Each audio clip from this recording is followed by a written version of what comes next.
Kritiko ni Casimero nag-meltdown sa debate, Cuadro Alas pinasilip ang sekretong pag-K-training. So una sa mga maiinit na balita ay hindi umubra ang pasigaw-sigaw na estilo ni Chitae during sa debate kontra kay kayo nang magpang-abot ang dalawa sa isang pagtutuos. Halos malagutan ng ugat sa lalamunan si Silver Voice of the People Chitae sa katatahol para lang ma-overcome ang may logic na rebuttal ni kayo.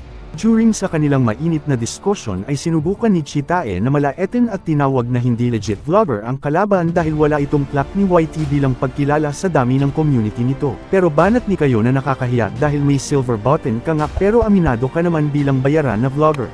Anhin mo ang numbers of subscribers kung mathematically ay wala man lang sa 20% ang nanunood sa'yo during your live streaming. Buwelto pa ni Chitae na in terms sa earnings ay wala raw sa 20k ang natatanggap ni kayo dahil maliit daw ang followers niya. Ni KAU na kung mas mataas pa sa natanggap ni Chitae ay mag-delete ito ng channel.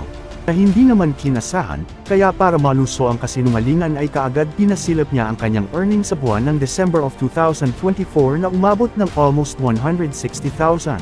Kaya parang nabilawkan at nahimasmasan ang number 1 na kritiko ni Cuadro Alas sa boxing. Si Chitae ay isa sa mga political vloggers na umamin na bayaran at ang pag-aamin nito na nakatanggap ng bayad galing sa politiko o political party, ay isang hakbang na closer sa mga di umanong maanomaliang paggamit ng pondo ng laban ng bayan partikular sa pag-justify nito na makatarungan at patas ang pamumudmod ng pera through AKAP. Mahirap man patunayan na ang perang tinanggap niya ay galing sa gobyerno or same as kung ito ba ay galing sa kanilang personal na bulsa.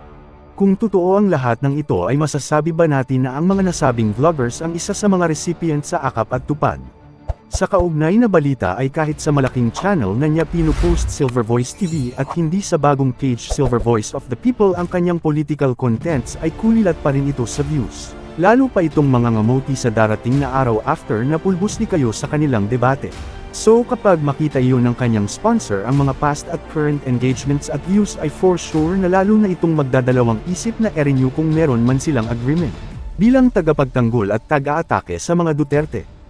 Naaamoy ng mga boxing at DDS fans na babalik ito sa boxing content sooner or later. Sa huling balita ay ang secret training ni Champ ay finally unmasked.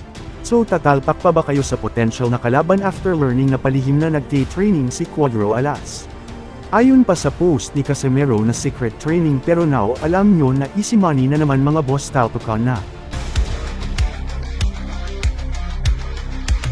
Sa bawat hamon handang harapin, Cuadro Alas laging tatayot. Pangalan ni Casimero sa mundo kilala, sa ring walang talo, siyang hari, siyang bida. Cuadro Alas bumabalik sa ring, pambato ng bayan, lumalaban at hindi umaatras. Sa kasanloob, puso, determinasyon, si Casimero laging handa sa aksyon. Cuadro Alas, kampisyon ng lahat, suntok ng Pilipinas, di kayang mabuhat. Walang titigil hanggang matapos ang laban. John Riel Casimero, palaging tagumpay.